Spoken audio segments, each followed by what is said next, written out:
Ya.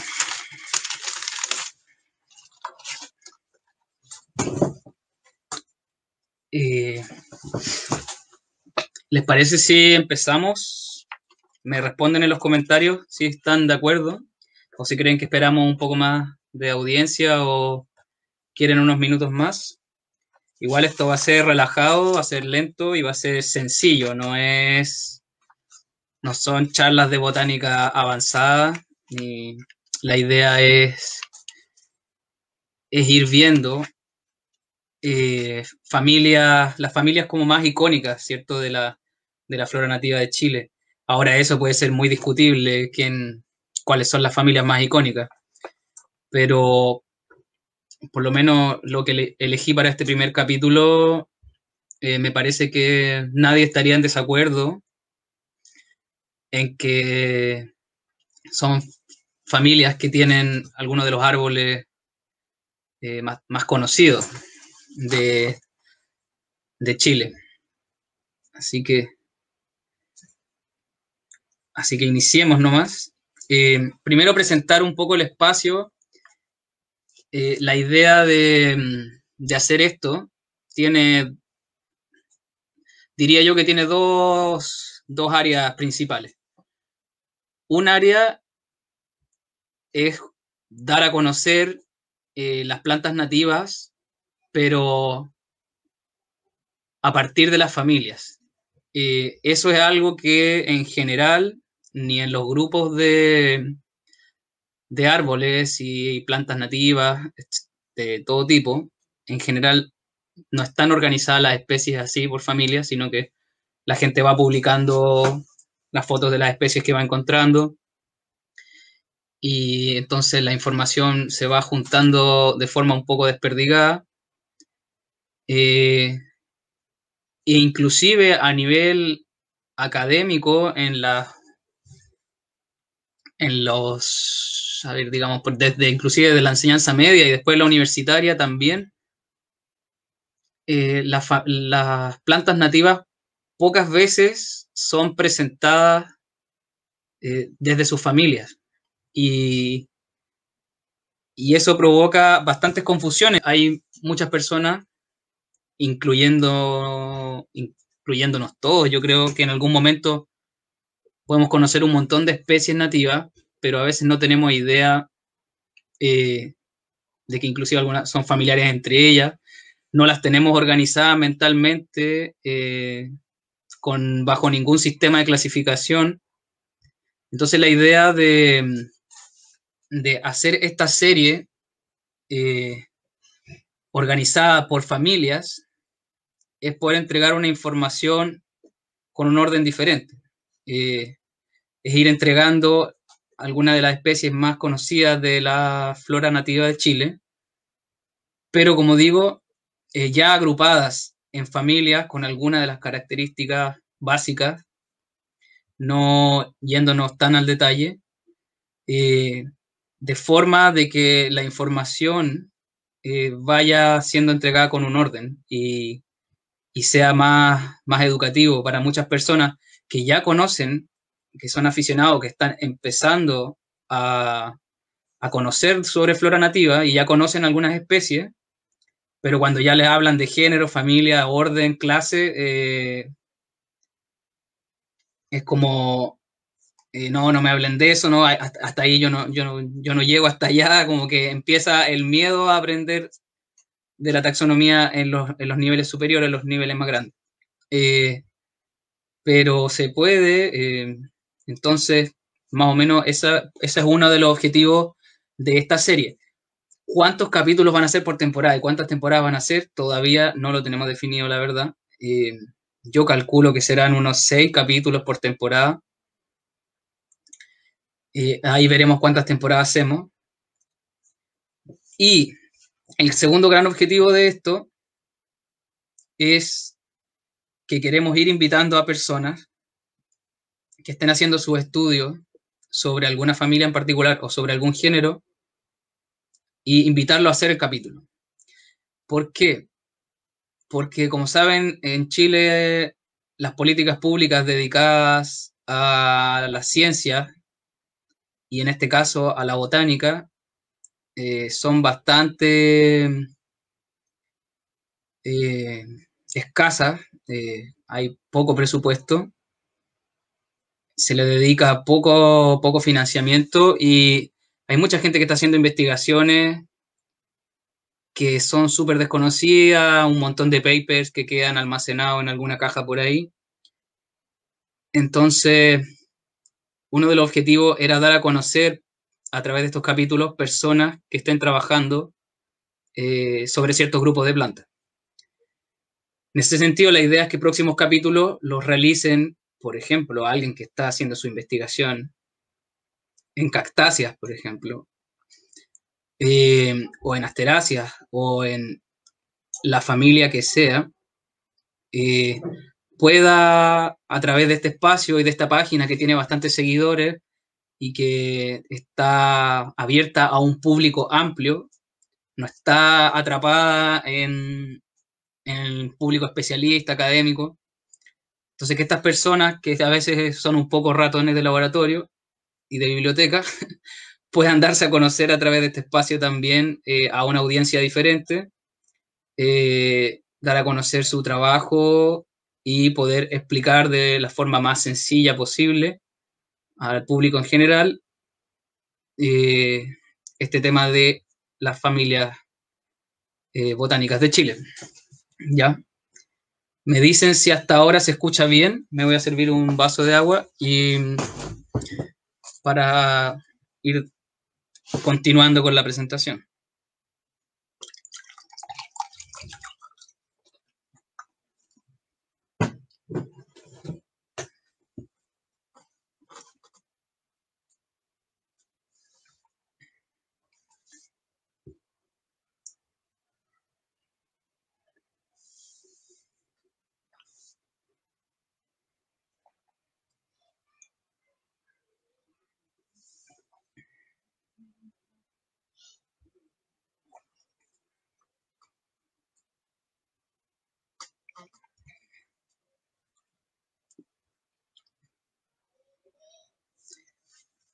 Ya, me dicen que se escucha, ¿sí? Bueno, entonces este primer capítulo de este tema de las familias botánicas, vamos a hablar de dos familias, ¿ya? Y una de ellas es un poco controversial porque en realidad todavía no hay consenso de su ubicación taxonómica y de si es una familia propiamente tal. Pero de momento la vamos a nombrar como una familia. ¿Ya? Entonces estas dos familias son Lauraceae y Aterospermataceae. ¿Por qué elegí estas dos? Bueno, la Lauracia ya la tenía yo elegida hace un rato. Es una familia que contiene algunos de los árboles más conocidos, especialmente de la zona central. Y que debido a su nombre familiar, Lauracia, genera muchas confusiones con los que son llamados los laureles nativos. Pero los laureles nativos son de esta otra familia que aparece ahí en la pantalla, Asterospermataceae. Entonces, por eso me interesaba presentar las dos familias juntas para aquellas personas que pensaban que naturalmente los laureles nativos, es decir, el trihue y la tepa, que son más del sur, bueno, el trihue se puede encontrar desde el sur de la sexta región hacia abajo, la tepa más sureña, pero naturalmente pensaban que por llamárseles laureles chilenos eran de la familia de las lauráceas. Esa confusión es muy común, se da mucho en las conversaciones.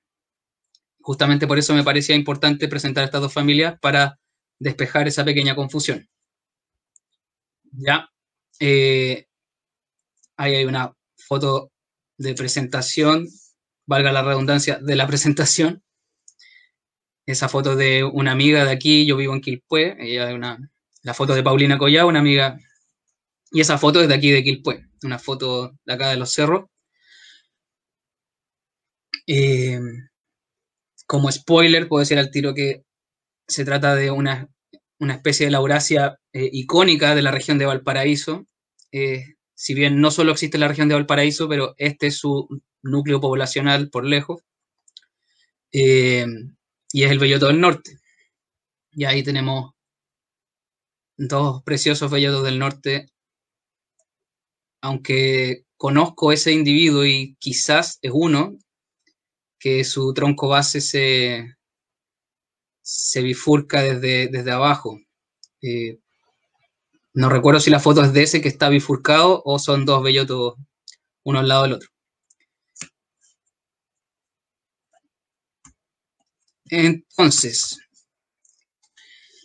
primero es que ambas familias, ya, Laurasia y Acerospermatasia, que son las dos familias que vamos a hablar hoy día, ambas están agrupadas en un grupo más amplio que es el orden de los laurales. Ya, entonces, aquí quiero decir sintéticamente que las especies se agrupan en géneros, es decir, un género tiene hartas especies. Los géneros se agrupan en familias, ¿sí? Una familia tiene hartos géneros, normalmente, hay excepciones, especialmente en la flora nativa de Chile, que es bien rara. Y las familias se agrupan en órdenes, ¿ya? Un orden normalmente tiene varias familias. Entonces, estas dos familias, Acerospermatáceas y Lauráceas, son del orden de los laurales, ¿ya? Eh, que es un grupo de plantas considerado más o menos antiguas, ¿cierto? No son ni de las dicotiledonias verdaderas, ni de las monocotiledonias, es decir, no son ni del grupo de las palmeras y los chaguales y los ágaves, etcétera, tampoco son del grupo de la mayoría de las plantas con flores y frutos que conocemos, ¿ya? Sino que vendrían siendo más parecidas a un grupo de cuando empezaron las primeras plantas con flor y fruto en la evolución, ¿ya? Y este orden laural es un orden más bien antiguo, tiene 6 familias, consta de 6 familias, y las principales características de este orden de los laurales, no voy a decir todas estas, porque si no me voy a alargar mucho, voy a solo nombrar algunas. Lo primero es que son casi todas leñosas, o sea, el orden de los laurales es un orden de especies leñosas, tiene por excepción una enredadera herbácea del género Cássita, es un género que, si no me equivoco, tiene entre 40 y 50 especies, pero es la excepción, el resto, la mayoría de las plantas del orden de los laurales, estamos hablando de árboles, arbustos y trepadoras leñosas, ya es decir, tienen madera y fibras duras. Las hojas son generalmente opuestas, también pueden ser alternas. Eh,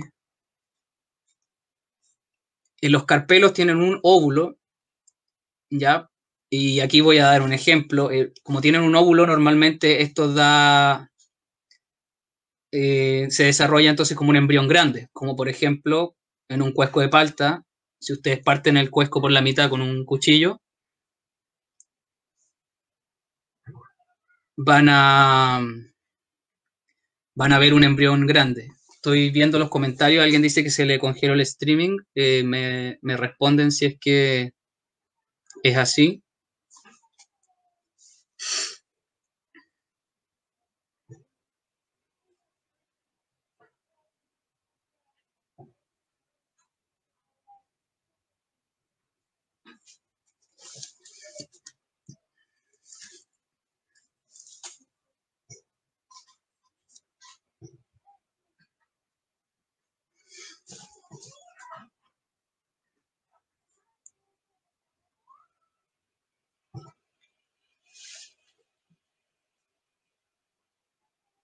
Ya. Bueno, me responden que se ve bien. Ya, el hipanto, me preguntan qué es el hipanto. Bueno, acá tengo una foto de un hipanto, pero no vayan a pensar que es un hipanto de una laurasia. No encontré, lamentablemente yo no tenía fotos. La verdad es que yo no tengo una cámara buena, entonces tengo muy pocas fotos. En general le saco fotos a mis amigos que tienen cámaras profesionales. Entonces en el computador tenía bien pocas fotos y tuve que robar algunas de internet. Eh, y no encontré una foto de hipanto de una laurasia. Ya,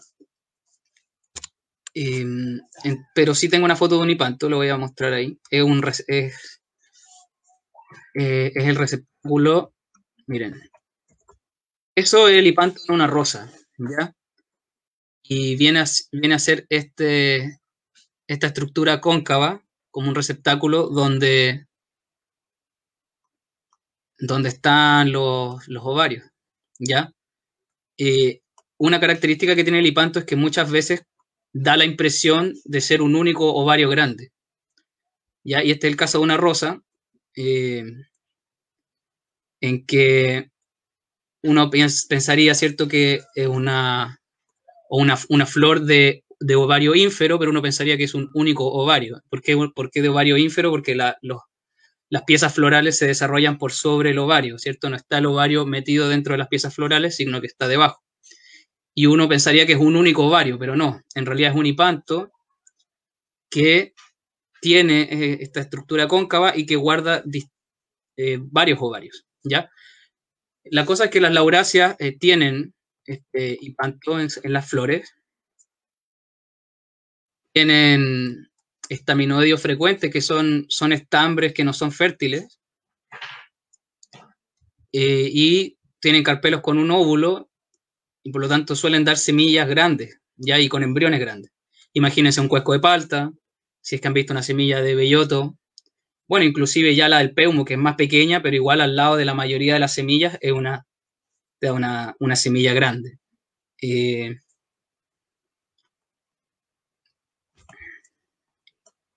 Ya ahí, esta foto es de peumo y dice relación con lo que yo estaba diciendo, que las hojas son generalmente opuestas. Ahora, en el caso del peumo es variable, el peumo puede tener las hojas opuestas, que es eso, es decir, que en cada sección de la ramilla en donde sale una hoja, sale una hacia el otro lado, o también pueden ser alternas, ¿ya? Que es que las hojas van saliendo, la hoja contraria, digamos, no sale a la misma altura que la otra, sino que van saliendo escalonadas. ¿Ya? Ahí hay hojas claramente opuestas de trihue. El hipanto que me habían preguntado. Ya, esto es un poquito muy específico, pero igual lo voy a decir porque por lo menos para después cuando veamos la familia Aterospermatácea, esto está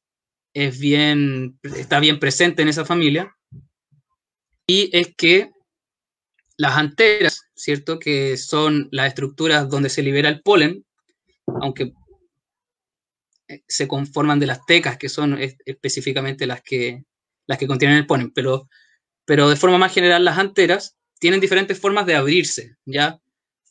Hay anteras que se abren de forma longitudinal para liberar el polen, es decir, se parten por la mitad de arriba hacia abajo y se abren así para liberar el polen. En este caso, hay muchas especies del orden de los laurales que tienen las anteras tienen dehiscencia valvar. ¿Qué quiere decir eso? Que la antera se abre, como aparece en ese dibujo, se abren como unas especies de alas, ¿ya? Como una valva. Y de esa forma liberan el polen, ¿ya? Luego, bueno, esto es importante en las aterospermatáceas, para que lo recuerden, después igual lo voy a repetir. Ahí tenemos una palta, que es una planta del orden de los laurales y de la familia de las lauráceas. Como pueden ver, producto de esta característica de tener el carpelo con un solo óvulo y que da lugar a un embrión muy grande, nos da, ¿cierto?, esta semilla enorme. Una semilla grande con un montón de endosperma, que es básicamente el alimento del cual se va a alimentar el embrión para poder germinar y desarrollar su primer estadio de vida. ¿Ya? Ahí tenemos en esa foto del pato novao, una foto antigua y que ya no tiene muy buena calidad, pero me gusta porque se puede ver lo grande, lo grueso de ese embrión. Esa es una semilla de belloto del norte que ya se partió ya y el embrión sacó su radícula hacia afuera para enterrarse en el suelo y se puede ver que es un embrión de un tamaño considerable. Es decir, de hecho, los bellotos del norte es una planta fácil de propagar de semillas justamente porque es un embrión poderoso, digamos, no tiene mayores problemas. Hay una persona que me dice que la presentación no se ve enfocada. Yo por lo menos la estoy viendo a través de mi celular y creo que la veo enfocada. Y una pregunta, mi cara se ve también, ¿cierto? Porque se supone que estoy transmitiendo tanto la cámara web como la pantalla del computador.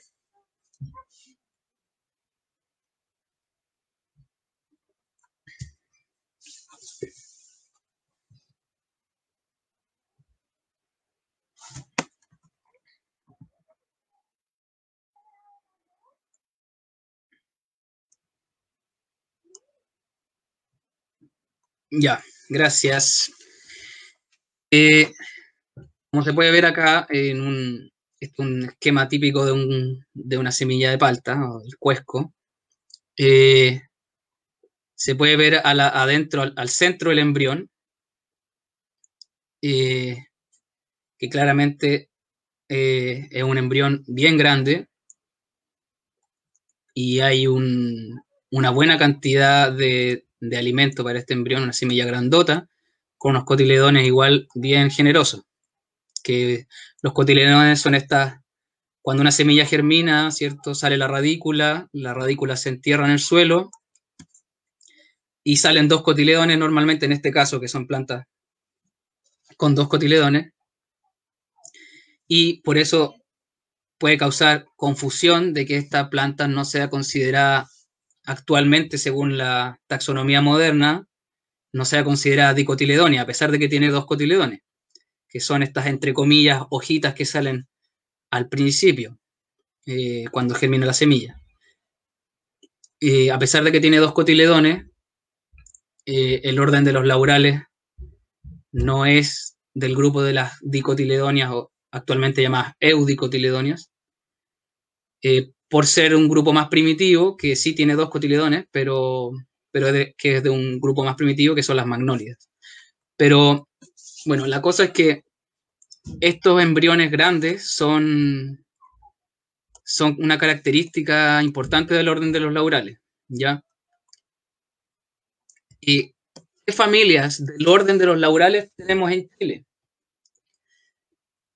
Tenemos 4 familias del orden de los laurales presentes en Chile, digamos, de forma nativa y endémica.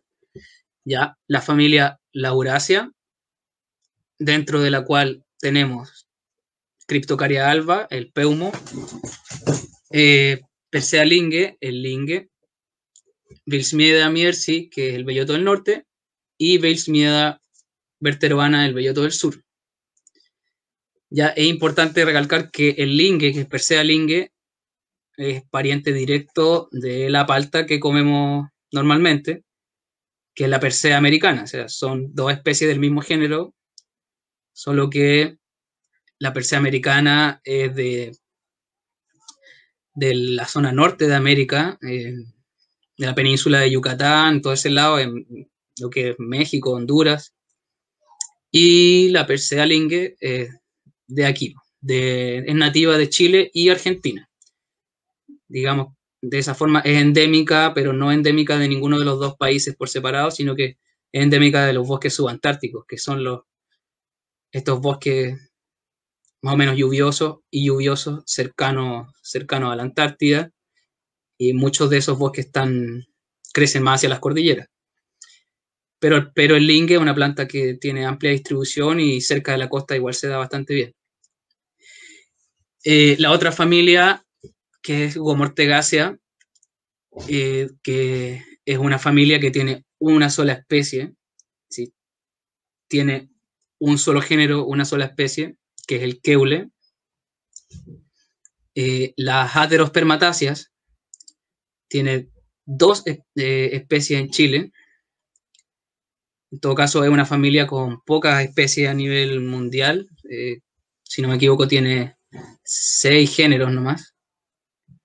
Las dos especies de aterospermatáceas que hay en Chile son los llamados laureles chilenos, que son la Laurelia sempervirens, que es el trihue, y la Laureliopsis filifiana, que es la tepa. Y por último, la cuarta familia del orden de los laurales que está en Chile es la familia Monimiaceae, con una sola especie acá en Chile, que es el boldo, ¿ya? Peumus boldus. Ahora, aquí debo decir que Gomortegaceae y Aterospermatácea están las dos de color amarillo, porque actualmente en el sistema de clasificación APG4, que es hasta ahora la última clasificación de la filogenia de las dicotiledonias, perdón, no de las dicotiledonias, de las plantas con flores, de las angiospermas, no aparece la aterospermatácea, ya en el orden de los laurales como que no aparece esa familia, solo aparece Gomortegaceae, y en la página web aparece Aterospermatácea como una familia hermana de Gomortegaceae, pero en el esquema está escondida. ¿Ya? Antiguamente, Aterospermatácea estaba clasificada como una subfamilia de las monimiáceas, es decir, que estos laureles chilenos estaban emparentados, en la taxonomía estaban puestos junto con el peumo, o sea, perdón, con el boldo, con Peumus boldus, y estaban puestos, y Aterospermatácea habría sido una familia, pero en las últimas investigaciones se sacó de ahí, tanto por rasgos morfológicos como por estudios genéticos, se emparentó con las Gomortegaceae, que es uno dice las Gomortegaceae, pero en realidad es una familia que tiene una sola especie. Entonces acá aparece esta rama, ¿cierto?, filogenética, donde aparecen las familias del orden de los laurales, y como se puede ver, Gomortegaceae y Aterospermatácea aparecen como dos familias hermanas, dentro de la que se usa como principal en el esquema es Gomortegaceae. Finalmente hacia abajo está Monimiaceae y al final está Lauraceae. Ya, aún así esto no es definitivo, el orden todavía se están haciendo estudios y es muy probable que cambie nuevamente cómo está organizado.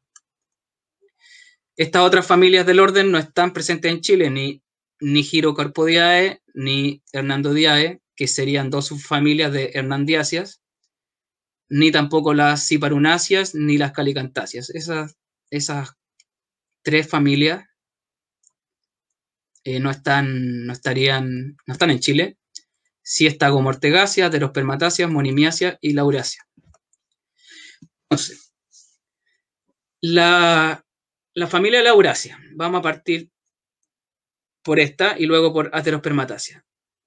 Entonces, quiero que quede claro que de 4 familias del orden laurales que hay en Chile, hoy día vamos a ver solo 2.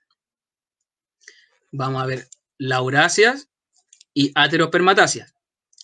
Gomortegaceae, que es la familia hermana de Aterospermatácea, quedará para otro capítulo junto con las monimiáceas para terminar este tema de los laurales. ¿Ya? Porque la gracia es que cada capítulo tenga máximo 2 familias. Sí, me dicen en un comentario acá que la Aureliopsis cambió a Aterospermataceae. Sí, hace años estaba puesta como una monimiacia, es decir, como una pariente dentro de la familia del boldo. Hace rato que cambió a Aterospermataceae. Y principalmente ahí lo vamos a ver, tiene que ver con el fruto. ¿Ya? Entonces, hoy día ahora vamos a ver 2 familias, Laurasia y Aterospermataceae.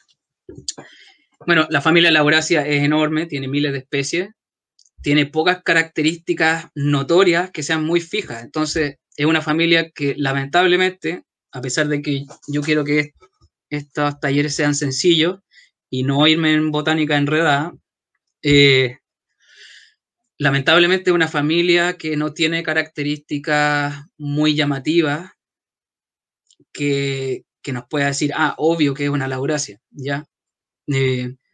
Justamente porque sus flores no llaman la atención. En general, el orden de los laurales completo, una característica es que sus flores son bastante inconspicuas, es decir, que son muy poco aparentes. El árbol puede a veces estar con flores y tú no darte ni cuenta porque en realidad son pequeñas, no tienen colores vistosos, la mayoría. Y eso es una característica, ¿sí?, de la familia de las lauráceas y del orden en general. Ya acá aparece este dibujo que es del laurel de comer, que no es nativo de Chile, ¿cierto? El laurel típico de la comida italiana, etcétera, que es un laurel mediterráneo, pero es bien útil porque se parece bastante en cuanto al esquema a las lauráceas nativas. Ya son árboles y arbustos leñosos en la familia de la laurácea, y como lo dije anteriormente, con excepción del género Cássita, las hojas siempre son simples. Ya si ustedes ven una planta con hojas compuestas, es decir, imagínense una hoja de pimiento o imagínense una hoja de aromo o de un espino, ya con eso ya la descartan totalmente, que no es una laurácea. Ya las lauráceas siempre tienen hojas simples, no están divididas en trozos más pequeños, son enteras, son verdes y el envés es más pálido. Siempre el envés es un poco más pálido que el haz. Muchas veces son coriáceas, y ahí dice la vernación generalmente conduplicada. Bueno, eso es bien enredado. La vernación, ustedes podrían confundirlo con nerviación. La nerviación es la organización de los nervios en la hoja, de la nervadura. Pero la vernación es la forma en que viene plegada y organizada la hojita cuando todavía es un primordio, que se llaman primordios foliares, que es dentro de la yema de crecimiento, cuando en términos sencillos es como una hojita bebé que todavía está guardada dentro de la yema. Esa hojita dentro de la yema de crecimiento viene doblada de alguna forma, y van plegadas unas con otras.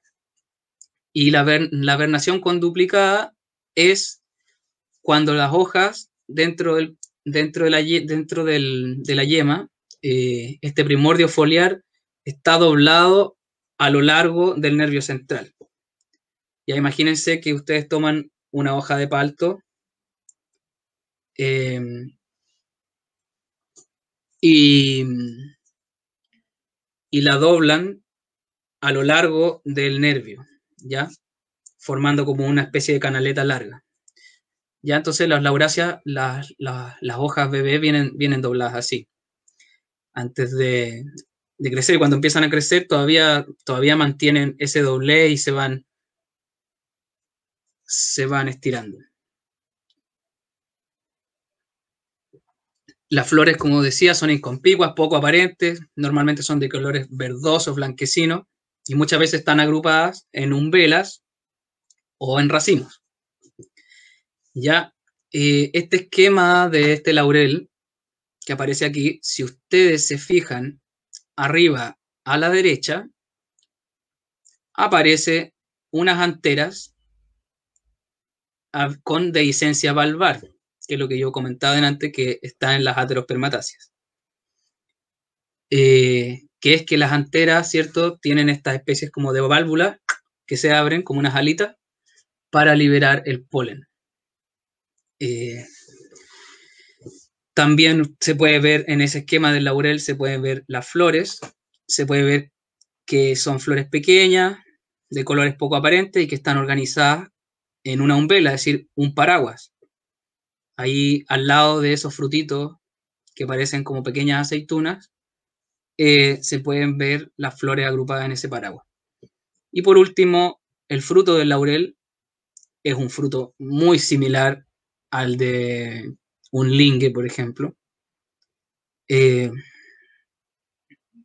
es el típico fruto de muchas lauráceas. Me preguntan aquí qué es coriácea. Coriácea quiere decir que tiene textura similar al cuero. Ya imagínate una lámina de cuero como para ropa o para un cinturón que tiene esta textura que es muy resistente, pero a la vez flexible, es decir, algo que yo puedo doblar y que no se quiebra. ¿Ya? Muchas hojas de las lauráceas son así, de muchas especies son coriáceas. ¿Ya? Entonces, esta familia en Chile tiene las siguientes especies. Especies nativas o endémicas hay de la familia de las lauráceas. Ustedes pueden ver acá la primera especie que voy a presentar es el lingue, que como venía diciendo es del mismo género del palto, de la palta que normalmente comemos, que es la Persea americana. Este es el Persea lingue. Y si ustedes ven sus hojas, es totalmente confundible con un palto de vivero común y corriente. Ya, la verdad es que se parece muchísimo.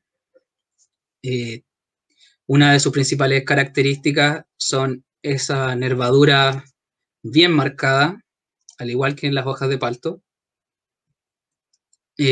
Ahí tienen sus frutos, que son como pequeñas paltitas esféricas, muy, muy, muy similares al fruto del laurel, del laurel verdadero, digamos, el laurel mediterráneo.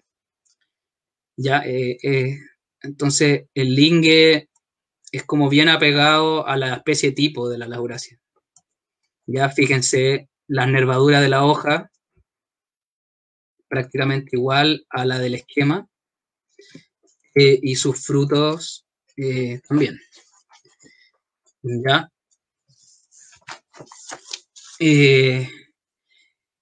Como venía diciendo, el lingue es endémico de Chile y Argentina. Ya, por lo tanto es endémico de los bosques subantárticos, pero si decimos solamente nombrando Chile, decimos que es nativo, porque no es endémico de Chile, sino que es endémico de una zona geográfica más amplia. Tiene una corteza, bueno, esta foto no es mía, esta sí es mía, que es bien mala mi foto, pero esta foto del lingue, se ve hasta mi zapatilla ahí, la tomé debajo de unas plantaciones de pino radiata, el típico pino de la industria forestal. Había mucho renoval de lingue, esto en la región, en la 8ª región, en Biobío. Como pueden ver, claramente parece un palto. La corteza, al igual que el palto, es una corteza gris, es lisa, bien lisa, pero cuando el árbol está viejo, como no podría decir que todos, pero al menos en general las especies que yo conozco, que son lisas en la juventud, cuando están viejos, ya no son lisas. Las cortezas normalmente se empiezan a arrugar y se parten. Y muchas veces la forma en que se parten, en que se van formando las escamas, eso es determinante a veces para reconocer algunas especies. Algunas especies se parten, la corteza se empieza a partir en secciones cuadrangulares, otras circulares, otras rectangulares, a veces como rombos. Ya, el lingue en la zona central se alcanza una altura más o menos de 15 metros. Eso es debido a que no hay tantas precipitaciones, ya porque el lingue se encuentra desde aquí, desde la quinta región, hacia abajo. Ya, sí, en la cuarta, si no me equivoco, no está presente. Y al parecer, Quilpué, acá donde vivo yo, podría ser el límite norte de la especie. Creo que se está en discusión cuál es el límite norte, pero ya casi no se encuentra muy poco acá en Quilpué, hay muy poquitos, pero hay. En la metropolitana, sí, en la reserva Río Clarillo, es más común verlo. Aún así, no es una especie tan frecuente ni en la región de Valparaíso ni en la metropolitana. Ya, las hojas son simples y son alternas. Ya, ¿qué quiere decir alternas? Que en una ramilla, desde un mismo punto, las hojas no aparecen opuestas en el mismo lugar, sino que aparece una hacia la derecha y unos centímetros más arriba aparece la que va hacia la izquierda. Ya, tienen el borde liso, ¿cierto? Tienen una textura coriácea. Las flores aparecen en grupos. En la axila de la hoja cae una panoja un poco parecida a un racimo de flores de una uva, por ejemplo. Pero las flores son diferentes. Y la drupa, como se vio ahí, el fruto es una drupa, se parece un poco como una baya de palta, pero más pequeña y más dura. Una cosa importante del lingue es la excelente madera que tiene. Ya su madera es muy, muy, muy, muy buena y fue muy apetecida y se construyeron muchas cosas de lingue, lo que llevó claramente a su exterminio en muchas zonas. De hecho, conversando con algunas personas acá de Quilpué, del barrio El Retiro, que es el barrio que está más pegado hacia la zona norte, que hacia donde están los bosques más densos de acá de Quilpué, cuentan que antiguamente mucha gente hizo sus casas, sus rejas, todo se hizo de lingue. O sea, había un bosque de lingue ahí. Ahora ya no, o sea, se encuentran algunos pocos individuos. Ya, y los peciolos, que es la sección que conecta, es la estructura que conecta la hoja con la rama, es decir, esta ramilla pequeñita de la hoja es acanalada, ya tiene un espacio formando un canal.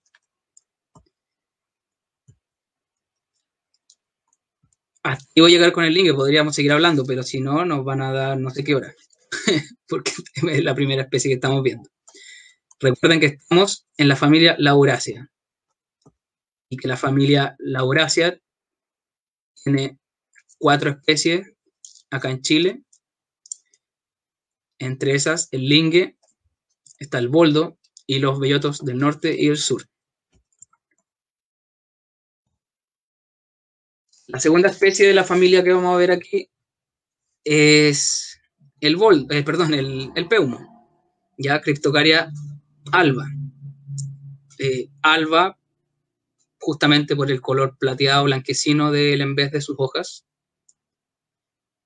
Y Cryptocaria, cripto, como la palabra encriptado, quiere decir algo que está cerrado o que no se puede acceder. ¿Ya? Y eso justamente porque la semilla del peumo está dentro de un fruto y si ustedes se han dado cuenta, están como pegadas, ¿cierto? Como que la semilla del péumo está adherida a este fruto que es bastante resistente además, es difícil de romper, entonces la semilla es como inaccesible, ¿ya? Por eso este género, que un género que tiene más especies en el mundo, acá en Chile solo tiene esta, es el género Cryptocaria. Y que tiene como una gran característica ese color parecido al eucalipto en vez de la hoja, como plateado. Tiene un aroma muy particular, digamos. Todas las personas que conocen el aroma peumo es casi es difícil equivocarse. Tiene un aroma muy particular que es justamente un aroma como a laurel, pero un poco más mentolado. Es difícil de describir, en verdad. ¿Ya?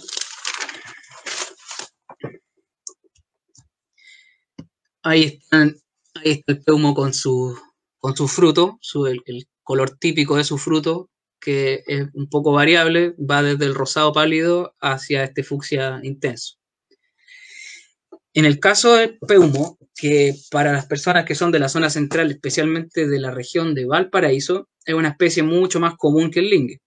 Sin embargo, el peumo a nivel mundial es más raro que el lingue, es endémico de Chile, y en otros lados del país que si bien existe, no es tan abundante.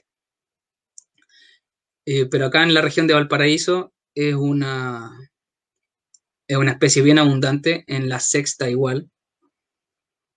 Y algo que normalmente no se dice, está escondido en el libro rojo de la CONAF, el del 88-89, es que está vulnerable en algunas regiones. En las categorizaciones regionales, su estado de conservación es vulnerable para la región de Coquimbo y Metropolitana. Ya en la región de Valparaíso no está en ninguna categoría, se considera una especie muy frecuente, pero en la Metropolitana y en Coquimbo está en categoría regional vulnerable, o sea, es casi puesto en peligro de extinción.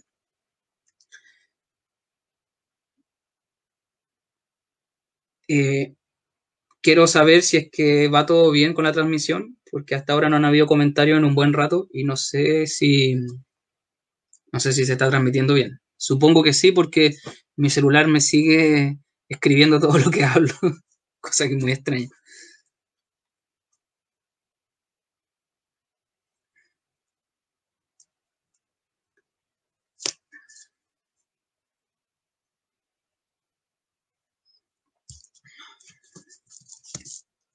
Ya, una cosa que no dije del lingue antes, no se confundan, no con el que estamos viendo ahora, es que el lingue dije que en la zona central, es decir, sexta, séptima región, inclusive octava, es decir, hasta el Biobío, alcanza 15, 20 metros. Pero en la selva valdiviana, es decir, en la selva fría, húmeda, lugares donde, en todo lo que es la región de los ríos, etcétera, donde llueve bastante, ahí los lingues pueden alcanzar fácilmente 30 metros. Ya, o sea, puede llegar a ser árboles inmensos. Lo mismo pasa con peumo. Ya acá en la región de Valparaíso o en la metropolitana o en la sexta uno está acostumbrado a que un peumo antiguo pueda tener 15 o 20 metros. Ya un peumo gigantesco, por así decirlo.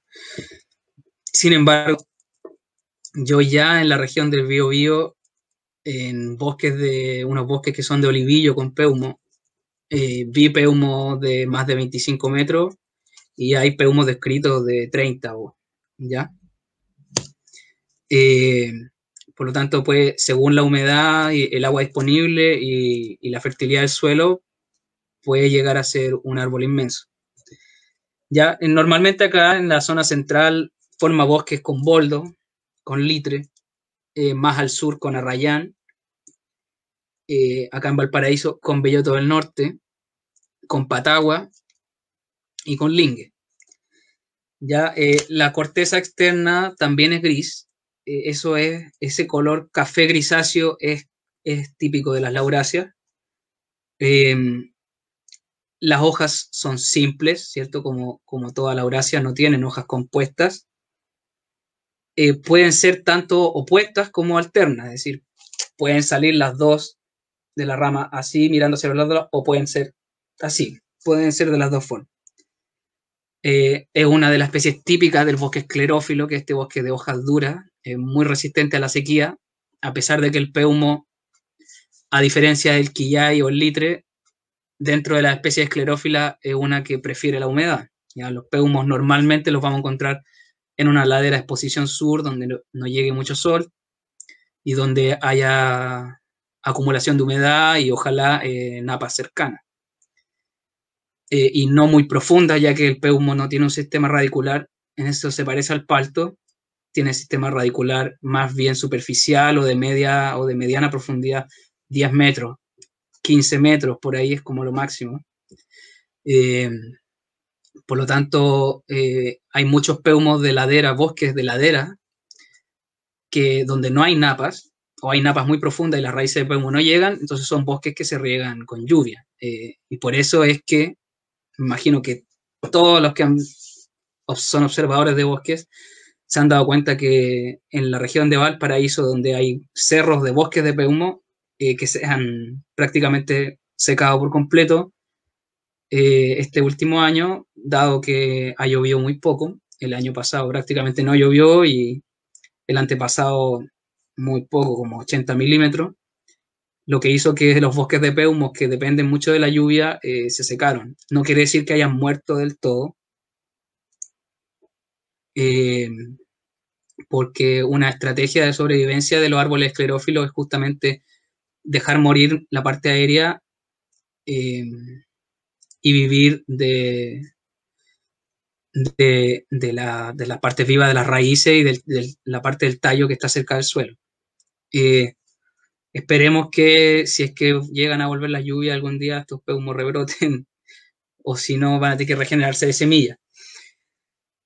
Bueno, las hojas de las lauráceas, algo que no lo dije porque en el caso del lingue, el lingue se parece mucho al palto, por lo tanto no tiene tanto esta característica, pero las otras lauráceas, como el peumo o como después vamos a verlo en el belloto, tienen las hojas levemente revolutas. ¿Qué quiere decir revolutas? Que son onduladas. Y eso es muy típico. Ya, acá tengo una hoja de belloto del norte y que me imagino que la ven, que tiene esta ondulación así, levemente revoluta. Si fuese muy revoluta, hay especies que son así, pero no ninguna de las que vamos a ver ahora. Pero estas lauráceas son levemente revolutas. Ya en el caso del peumo pasa lo mismo. Las flores del peumo son muy poco aparentes, apenas llaman la atención, son de un color verde claro que realmente no se distingue mucho. Y el fruto, ¿cierto? Esta drupa es una drupa al igual que la del lingue, pero de color rojo, rosado, rojo, fucsia.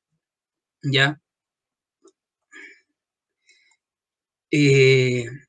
Respecto de la pregunta de la reproducción, bueno, ahí estaba respondiendo un compañero del huerto. Sí, las lauráceas se reproducen de semilla normalmente, ¿ya? No se suelen reproducir por esquejes, es más complicado dado que son especies bien leñosas. Y en el caso, por ejemplo, de los paltos que se injertan sobre otros paltos que son crecidos de semilla, ¿ya? Normalmente se hace así de semilla y es bastante sencillo. Especialmente el belloto del norte, que es una semilla grandota, es súper fácil de hacerla germinar. El peumo es más complejo porque normalmente hay que escarificar más la semilla, es decir, hay que rasparla un poco o activarla con agua caliente. Es un poco más difícil de hacer la germinal que era el belloto, pero al mismo tiempo da un montón de semillas. Ahí hay Me gusta esta foto porque es una corteza de un peumo que está entrando a su etapa más de adulta, tirado para viejo, ¿ya?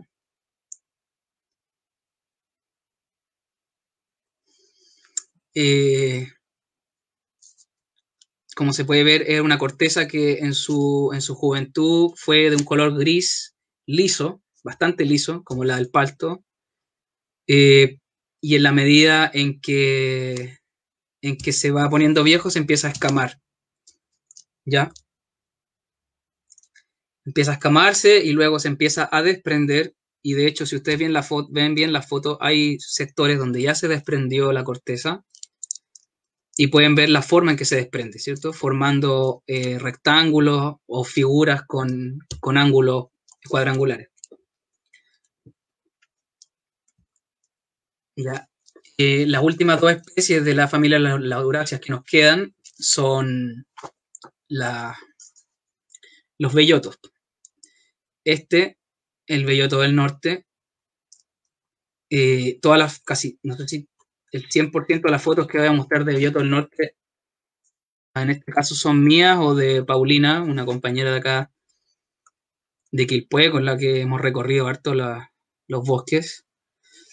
Ella saca unas fotos espectaculares, no como yo, que saco una foto horrible. Pero bueno, eh, acá hay una típica forma del belloto del norte, de Bellsmieda miersi.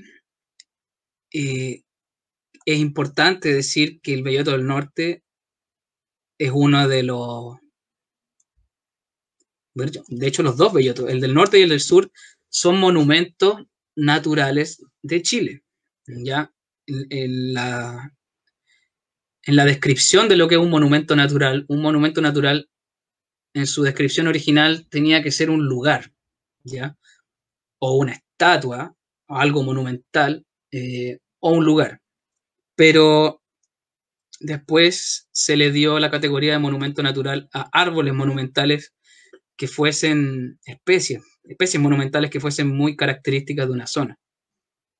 En este caso, el belloto del norte recibió esta categoría de monumento natural por ser el árbol icónico, digamos, de los bosques de la región, principalmente de la región de Valparaíso. Ya existen 3 poblaciones fuera de la región de Valparaíso, 2 en la metropolitana y una, creo, en la sexta región. Todo el resto de las poblaciones del belloto del norte son de la región de Valparaíso, por lo tanto es casi un árbol, una especie endémica de acá, de la región de Valparaíso, y claramente el árbol más, por su forma y por su arquitectura, el más destacado, destaca mucho en el bosque, ¿ya? Además, eso yo no lo he estudiado y tampoco lo ha estudiado tanta gente, en verdad, tiene una relación bien estrecha con un montón de algas terrestres. Es muy común en los bosques de bellotos del norte ver sus troncos de todos colores. De hecho, esta foto la sacamos ahí mismo. Esta foto es de ahí, de la quebrada de los bellotos.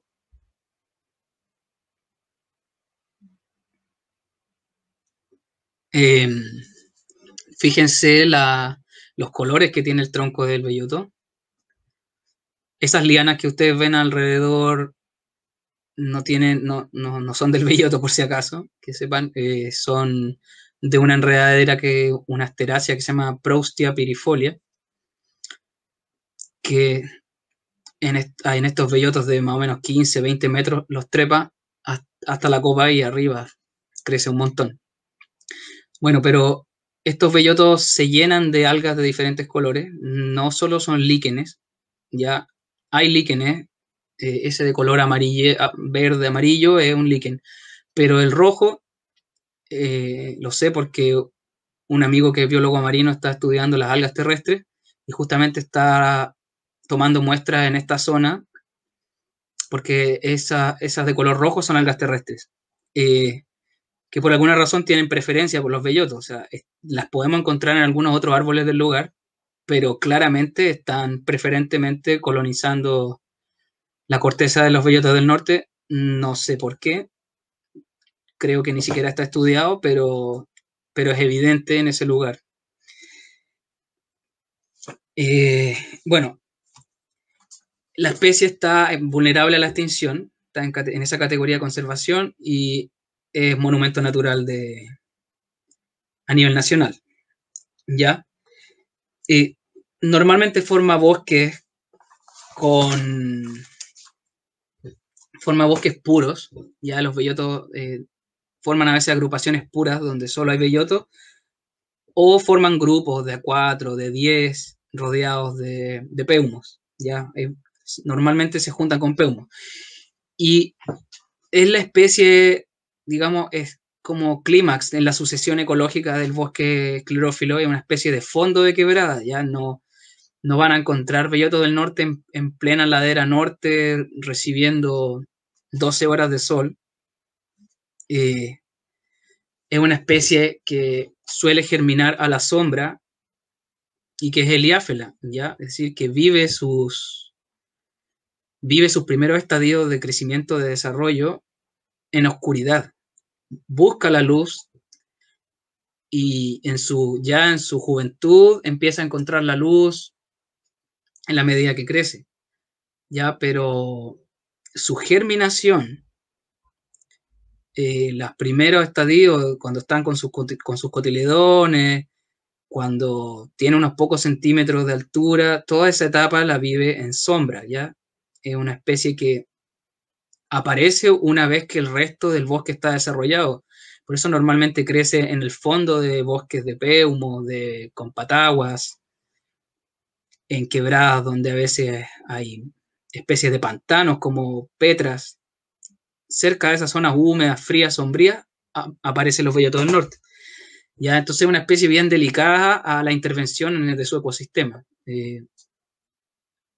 Ya la intervención en su ecosistema, talar los bosques, quitar su sombra, quitar toda esa masa foliar que lo protege y que junta la humedad de la neblina y todo eso, elimina el ambiente que necesita y muere. Ya es una especie que en forma natural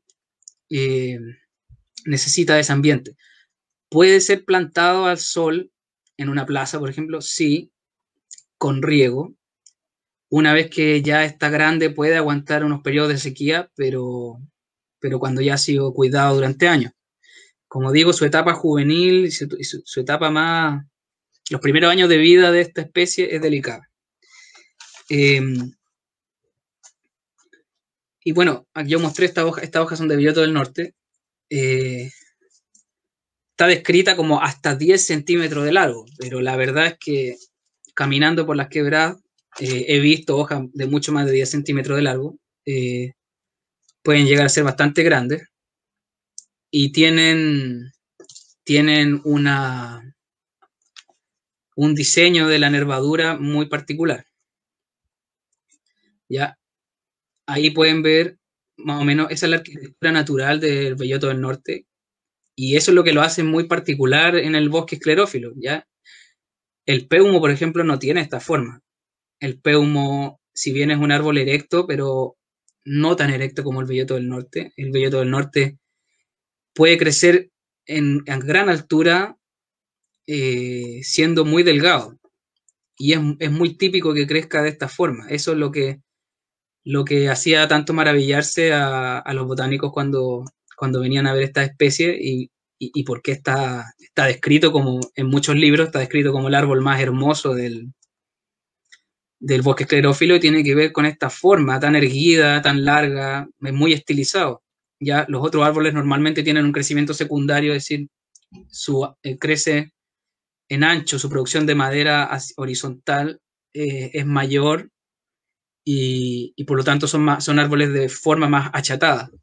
Pero el belloto del norte tiene una madera súper resistente, tiene una gran cantidad de lignina, esta molécula que le da la resistencia a la madera, que le permite este crecimiento muy, muy, muy largo, sin necesidad de ensancharse tanto, por lo tanto tiene esta figura muy estilizada. Eso es muy característico del belloto del norte, esta forma. El peumo a veces como que lo intenta, pero no, no es igual, ¿cierto? Y el fruto también es una drupa, al igual que la del peumo y al igual que la del lingue, pero una drupa de mayor tamaño. Ahí tienen más bellotos del norte también. Estas fotos son del bosque de bellotos acá en Quilpué, bastante cerca de la ciudad y se pueden ir a visitar. Son preciosos. Y sobre el belloto del sur, que es esta Vishmeda verteroana, la verdad es que hay muy pocas descripciones.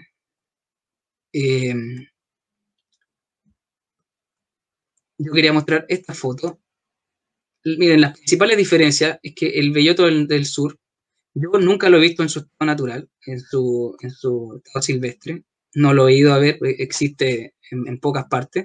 Solo he visto los del jardín botánico, porque el jardín botánico de acá de Viña del Mar tiene algunos individuos grandes que, si no me equivoco, fructificaron como a los 17 años de que fueron plantados ahí. O sea, demoraron un montón en dar fruta. Pero el belloto del sur es más pequeño y tiene una forma mucho más piramidal, ¿ya? Es más achatado, no tiene esta forma de serpiente, sí, alargada que tiene el belloto del norte al principio. Es más pequeño, la hoja es más pequeña, la hoja tiene una forma más triangular.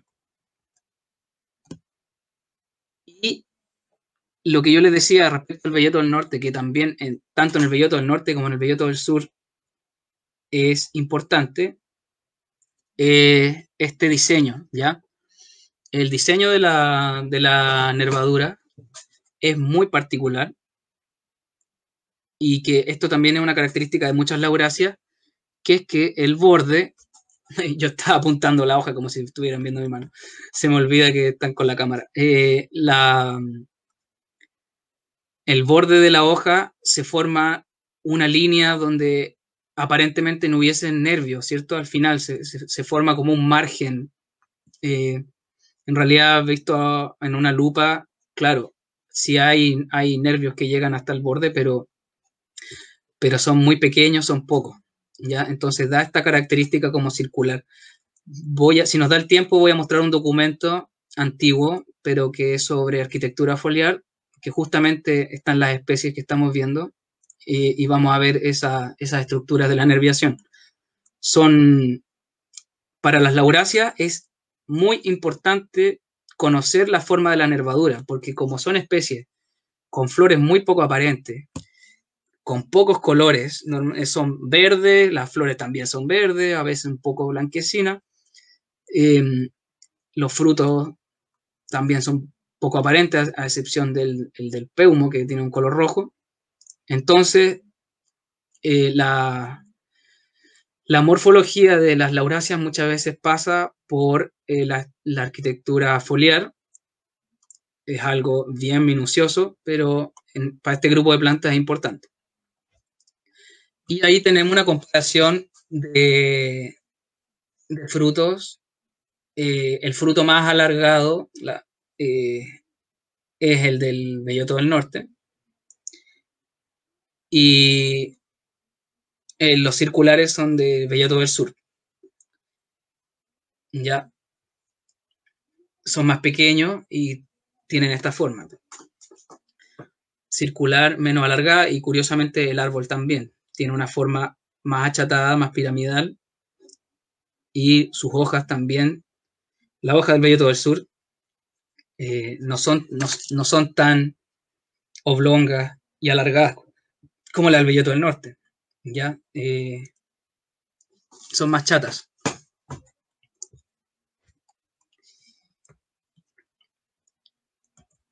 Hay una cosa que no dije respecto del peumo.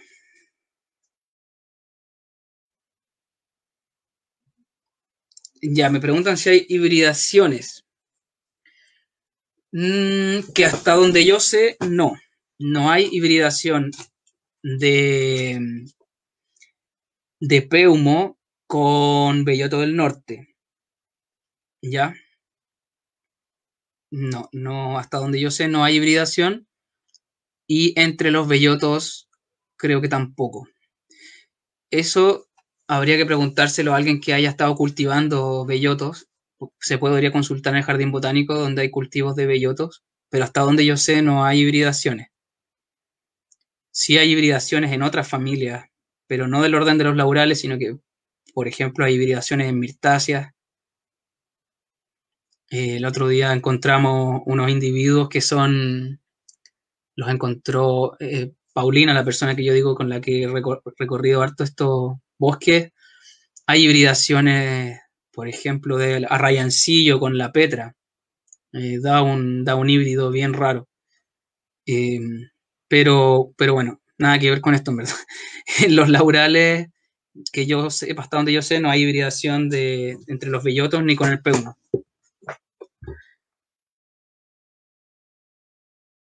Ya, lo que yo te iba a decir del peumo, no lo dije y siempre lo digo en los talleres, es muy, muy, muy característico. Como yo les decía, la arquitectura foliar en los laurales es importante y les ayuda un montón a reconocer especies cuando están confundidos. Ya, entonces, como se parecen tanto una especie con otra, fíjense en la arquitectura foliar y la forma más rápida de hacer eso es agarrando una hoja y mirándola a contraluz, ¿ya? Si ustedes ven la hoja a contraluz, van a ver la forma de los nervios, el dibujo que se arma, el mosaico que se arma.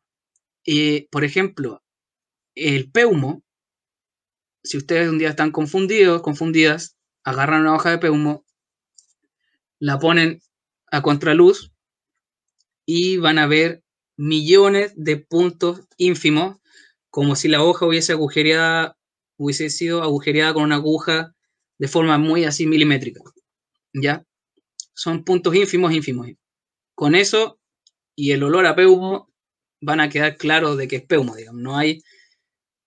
No hay otra planta del bosque esclerófilo, ni de la laurasia, ni de las otras familias del bosque esclerófilo que tenga esa arquitectura. Y lo mismo va a pasar con esta, ¿ya? Ahí sí, eh, un género que no tiene nada que ver con la laurasia, pero que tiene una arquitectura de los nervios similar a la de los bellotos, es decir, del género Belchmedia, que es el género Azara, que son los corcolenes. Los corcolenes tienen una nervadura un poco similar, pero el tamaño de la hoja y la textura de la hoja son inconfundibles. Y los corcolenes tienen hojas muy pequeñas en comparación a las grandes hojas del belloto, ¿ya? Pero tienen la nervadura un poco parecida. Ya, entonces ahí vimos las cuatro las cuatro especies de la familia Laurasia. Y vamos a ver esta segunda familia del orden de los laurales, que es la familia Aterospermatácea. Esta familia antiguamente era considerada monimiacia, es decir, estas dos especies que vamos a ver, no existía esta familia Aterospermatácea, sino que estas dos especies, que son los dos laureles chilenos, eran considerados de la familia de las monimiáceas, es decir, eran considerados parientes directos del boldo.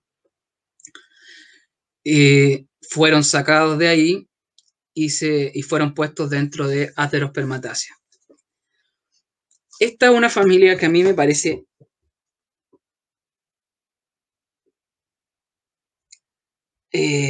Ariel comenta que en la sexta región de las lauráceas están en peligro los dos bellotos y de las Aterospermatáceas el laurel. Sí, es cierto. Eh, de hecho, en los apuntes sí, tengo que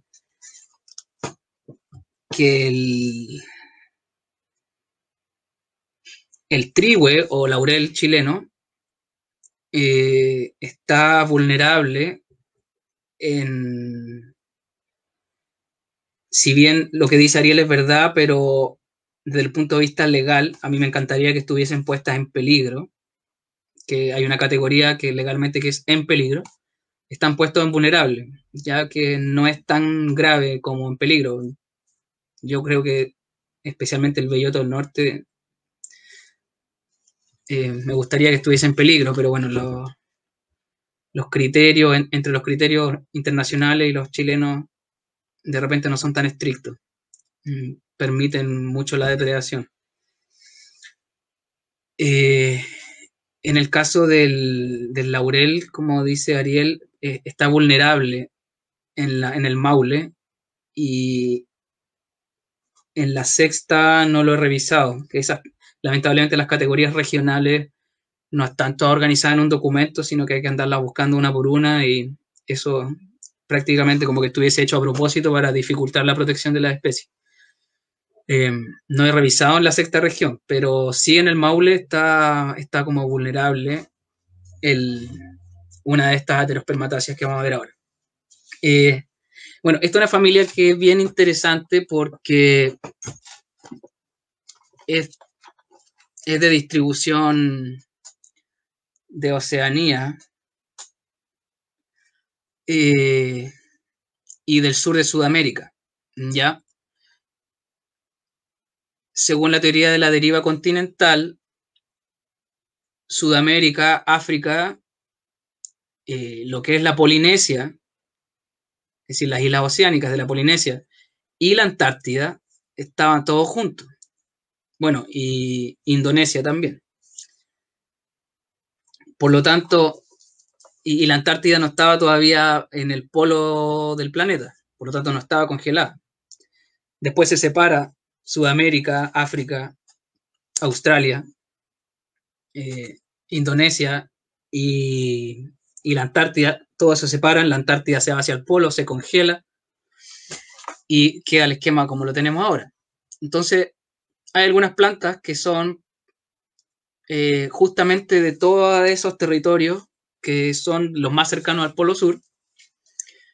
Por lo tanto, dan cuenta de que cuando estos continentes estaban juntos, tenían una distribución surgonguánica, es decir, como toda esta porción del hemisferio sur, cuando se separa el supercontinente de Pangea, se llamaba Gondwana, ¿cierto? África, Sudamérica, Australia. Y hay varias especies que después quedaron distribuidas en estos territorios más sureños. Entonces tenemos, esta familia solamente existe en Nueva Zelanda, Australia, Nueva Guinea, Nueva Caledonia y el sur de Sudamérica, Chile y Argentina. Si ustedes ven un mapa, más o menos todos esos territorios están a la misma altura. El sur de Chile, el sur de Argentina o de la zona central hacia abajo, Australia, Nueva Zelanda, etc. Y ahí esta familia es a esa altura del mundo. Bueno, como dice Ariel, lo que estamos hablando antes, dice del libro rojo de la sexta, el libro rojo de CONAF 2007. Bueno, entonces sí, el trigüe, lo que lo vamos a ver ahora, está vulnerable, entonces, o como él dice, en peligro, en categoría regional. Bueno, la familia Pterospermataceae entonces es de esta zona. Como dice abajo, taxonómicamente se consideró durante años una subfamilia de las monimiáceas. Ya actualmente se discute la posición y en algunos sistemas se clasifica como una familia hermana de la familia Gomortegaceae. Y perdón que los maree con las imágenes, pero como lo vimos al principio, ahí aparece justamente Gomortegaceae y Aterospermataceae como familias hermanas en el clado. ¿Qué es lo que los separó de las monimiáceas? Lo vamos a ver ahora. Principalmente tiene que ver con que el fruto está adaptado para que su semilla tenga dispersión aneumófila, es decir, sea dispersada por el viento. Por lo tanto, salió de las monimiáceas y por la estructura del fruto y de la flor. Ya son normalmente árboles, las aterospermatáceas son árboles o arbustos, son leñosos, no hay hierbas aterospermatáceas. Son de hoja perenne, siempre tienen hojas verdes, muy aromáticos, de ahí que se les llamen los laureles chilenos, a las dos especies que vamos a ver. tienen hojas opuestas y decusadas. Eso es importante. ¿Qué quiere decir? Quiere decir decusado, lo vamos a ver en una foto, pero es cuando tenemos dos hojas opuestas así y las próximas hojas opuestas están en un ángulo distinto. No son así, sino que son así, después así, después así, después así. Van formando como una hélice. ¿Ya? Y como dice ahí, el fruto es un más o menos un aquenio. Le puse ahí, yo le puse pseudo aquenio porque no hay total acuerdo de si es un aquenio o es una núcula o es una cosa intermedia entre los dos. La cosa es que es dehiscente, es decir, se parte, un fruto que se parte, un fruto que se seca, se parte y es plumoso. Ya las semillas tienen un sistema de transporte por el viento, tienen unos pelillos. Ya, cosa que no tiene nada que ver con la familia de lo que vimos recién, las lauráceas. Las lauráceas tienen frutos que caen directo en el suelo, crecen ahí o son dispersados por animales. Ya en este caso, las semillas no quedan pegadas a la pulpa del fruto, sino que el fruto es un fruto que se seca, se parte, se rompe, un fruto seco, y las semillas quedan libres y se las lleva el viento. Es un sistema muy distinto al de los frutos carnosos estos, donde la semilla queda ahí hasta que el fruto se divide por la misma acción de la radícula. ¿Ya? El género Laurelia, aquí vamos a ver dos géneros dentro de esta familia de las aterospermatáceas, que son los que están presentes en Chile, el género Laurelia y el género Laureliopsis. Ambos muy fáciles de confundir, son árboles extremadamente parecidos. El género Laurelia tiene dos especies en el mundo, la Laurelia sempervirens, que es endémica de Chile, y la Laurelia de Nueva Zelanda, que es endémica de Nueva Zelanda. En este caso vamos a ver entonces la Laurelia sempervirens, que su nombre popular es laurel o trihue. Yo obviamente prefiero decirle trihue, aparte de porque es nombre vernáculo indígena, además para no confundirlo con el laurel de comida, digamos. Esa foto, si esa foto es mía, es de son rebrotes, es de un árbol, un laurel que se había cortado, se cayó, y estas eran hojas nuevas que estaban saliendo del tocón. Ya era un tocón rebrotado. Eh, este trihue, bueno, acá hay una foto de Eitel, ahí se ven grandes troncos de trihue, puede alcanzar una gran altura. Ya es una planta que en su distribución norte, es decir, de la sexta región hacia abajo, su distribución norte es principalmente sexta, séptima y octava región, porque vive más al sur, pero más al sur las lluvias son muy abundantes, así que tiene una distribución más amplia. Pero de la sexta a la octava, donde las lluvias no son tan abundantes, es estricto de zonas húmedas, es decir, medias pantanosas, cerca de cursos de agua, quebradas húmedas. Ya es un árbol de mucha agua. Ya este sí que necesita, si usted quiere cultivarlo en su casa, quiere tener un trihue, tiene que regarlo harto, ¿ya? Son suelos ricos en materia orgánica que muchas veces son de origen volcánico y que han acumulado la materia orgánica del bosque durante siglos. En condiciones ideales puede pasar los 30 metros de altura. Ya me preguntan ahí, ¿el trihue es lo mismo que la tepa o no? No, no es lo mismo. Justamente es lo que estamos viendo. Voy a ir para atrás un poquito. Ah, no he mostrado la tepa todavía. La tepa es Laureliopsis y el trihue es Laurelia, ya son dos géneros diferentes. Entonces estamos diciendo que el trihue, que también se le conoce como laurel, en condiciones ideales puede pasar los 30 metros de altura, enorme, y diámetro de copa, es decir, el ancho de su copa, de toda la masa foliar, puede tener hasta 15 metros. O sea, puede ser un árbol monumental, bastante grande. Al igual que casi todas las plantas que hemos visto, estos árboles que son del orden de los laurales, su corteza es grisácea, ¿ya? Este color grisáceo parecido al palto, que es un árbol tan común en el mundo, cultivado en todos lados, este color típico de los laurales, y la corteza es gruesa, ¿ya? Y eso es una diferencia con la tepa, que la tepa tiene una corteza más delgada y más apretada, ¿ya? Entonces, la tepa tiene una corteza más delgadita, pero al mismo tiempo que se parte menos, porque la corteza del trihue es gruesa, pero luego cuando está vieja se empieza a resquebrajar y se parte, y ahí se empieza a caer. Y a diferencia del peumo, del belloto, que la corteza se rompen en formas cuadrangulares o rectangulares, la corteza del trihue, al partirse vieja, se desprende en formas más bien circulares, ¿ya?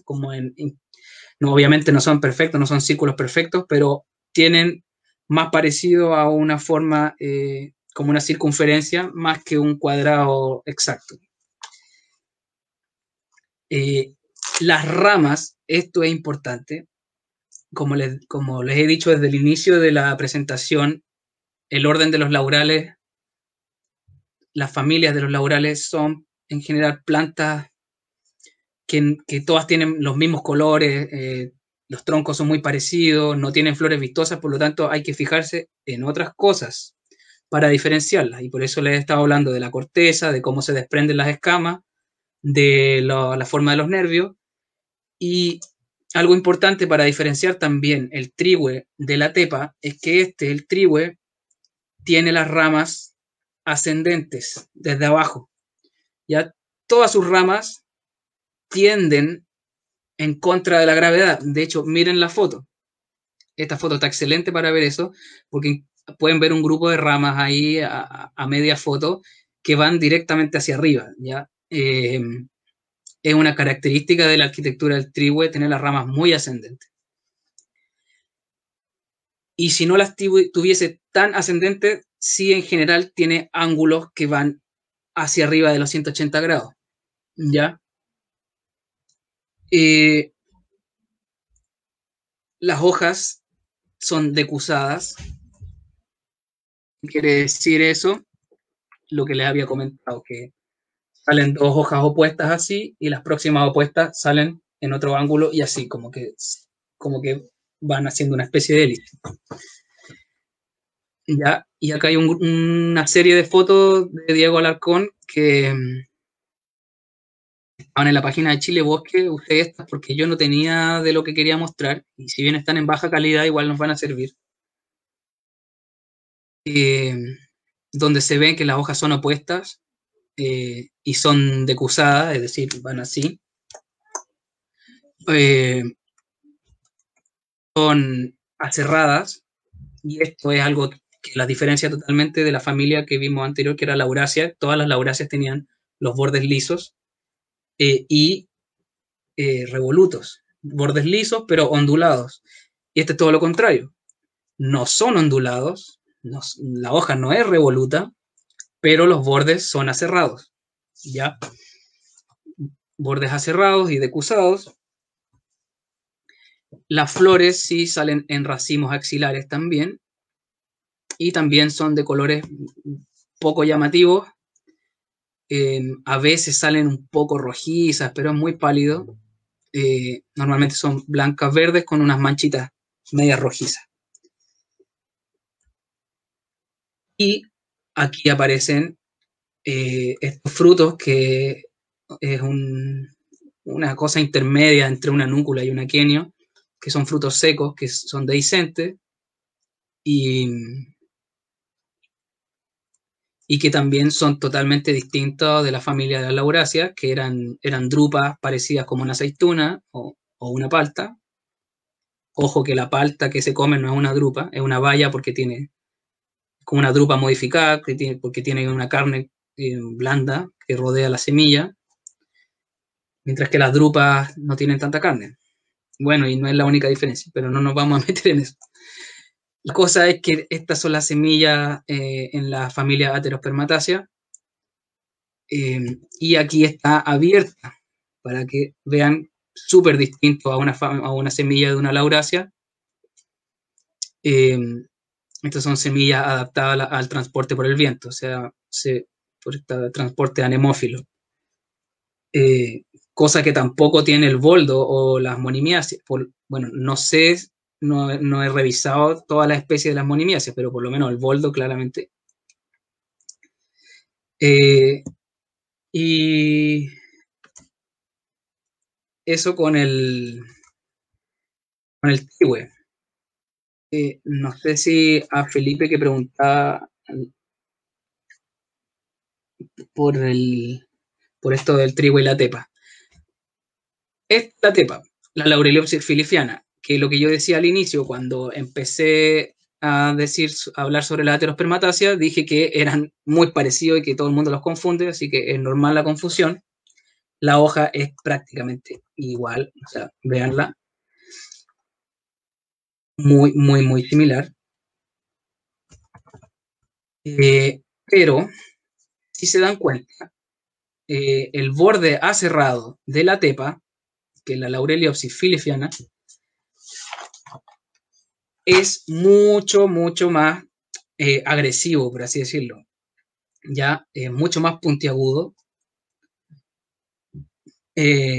Parece como una sierra de cortar, pero no todas las veces este carácter está tan marcado. Entonces, igual a veces tenía una hoja de tepa y una de trihue y chuta, son súper parecidos.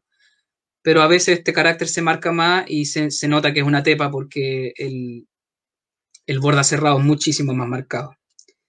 Ya esta está vulnerable a la extinción en la 9ª región.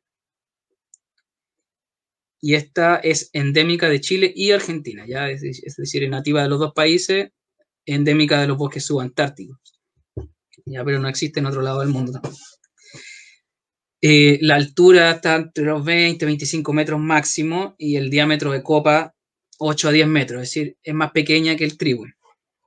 Y acá viene una diferencia, acá hay otra foto de la hoja, ven, que los dientes de la sierra del borde terminan de forma mucho más aguda. Una característica esencial aquí en la tepa, y lamentablemente no lo tengo en las fotos, es que yo dije que en el trihue las ramas eran ascendentes. Las ramas todas tienen ángulos sobre los 180 grados. Y en la tepa ocurre algo curioso, que es que las ramas son caedizas, pero las inferiores. Las ramas inferiores son caedizas y hay un punto a cierta altura del árbol donde empiezan a ser las ramas ascendentes. Por lo tanto, podemos separar el ramaje en dos secciones. Una sección inferior donde el ramaje es caedizo y una sección superior donde el ramaje es ascendente. En la tepa. Ya no todas las ramas son ascendentes, sino que hay un grupo descendente y un grupo ascendente. Siempre el grupo descendente abajo y el grupo ascendente arriba. ¿Ya? Si ven fotos de tepa van a poder ver esa característica que quizá no se habían fijado, porque pasa piola, digamos, entre medio del follaje, no se nota a veces, pero si uno le pone atención, hay una cierta diferencia, a veces muy leve de ángulo, pero se puede ver. Ya las ramillas nuevas son peludas, también es muy fragante el olor, un olor fresco que tiene.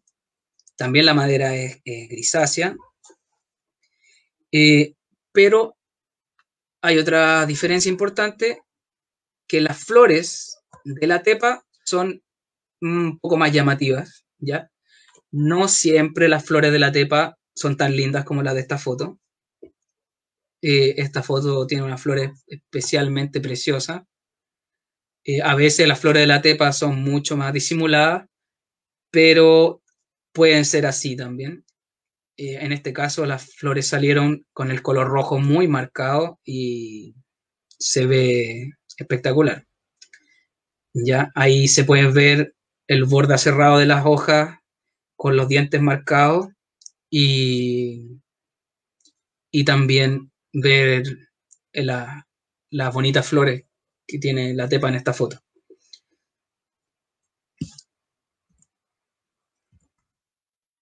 Aquí hay una, y con esto vamos terminando esta parte de la, bueno, en realidad ya nos pasamos de la hora, pero quiero dar unos últimos minutos para ver un documento ahí. Eh, Acá tenemos una flor de trihue, que es el laurel, que sale ahí nombrado como laurel nomás, y flor de tepa. Ya se puede ver que son casi idénticas. Y lamentablemente la foto es de una foto antigua que está muy pixelada, pero lo que se alcanza a notar es que las flores de la tepa se parecen un poco a la imagen anterior, en cuanto a que los colores están más marcados, eh, y a nivel de morfología floral habría que hacer ya una exposición distinta sobre el tamaño del receptáculo, la cantidad de estambres, la cantidad de estaminoides, que son los estambres infértiles,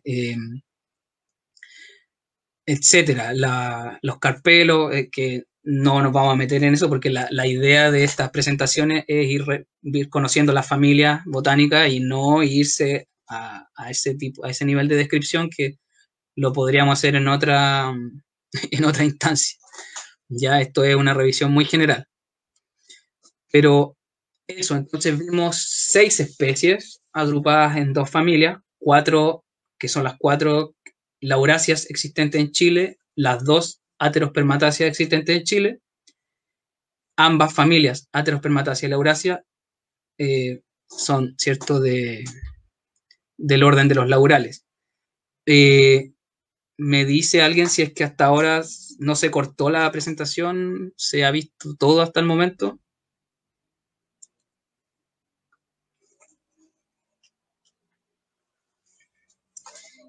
Para pasar a lo último que quería ver, que es algo muy corto, que era mostrar algunas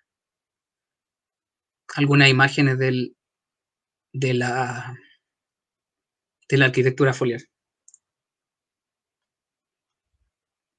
Ya.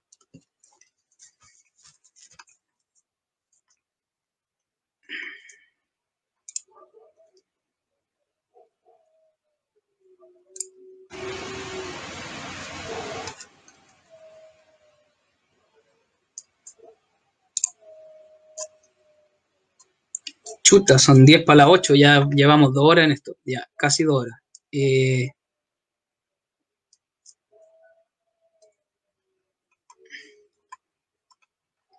bueno, como es muy tarde, ya llevamos mucho rato, no me voy a ir por ningún concepto complejo ni nada. Solamente voy a alcanzar a mostrar nomás unas imágenes de la arquitectura foliar, ¿ya? ¿Dónde está el zoom aquí?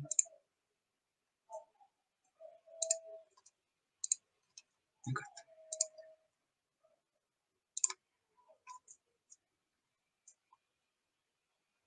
Demasiado.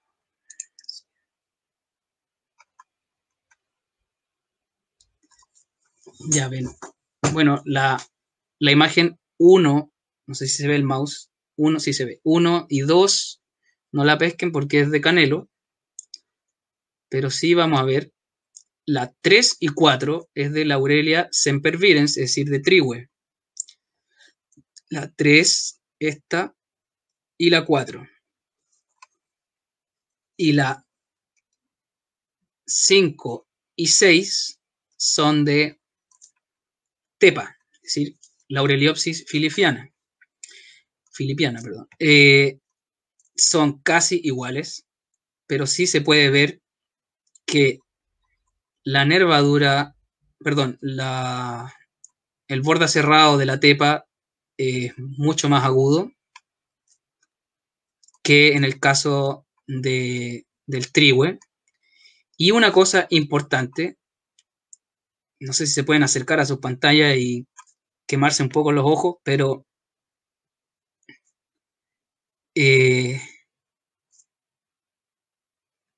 se puede ver que en ambas especies, en este borde cerrado, hay unas glándulas, ¿ya?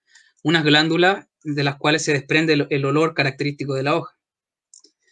Y aquí en estos zoom se puede ver el nervio que tiene la terminación glandular acá en el diente del borde, en el caso del trihue, y acá en el caso de la tepa. Ya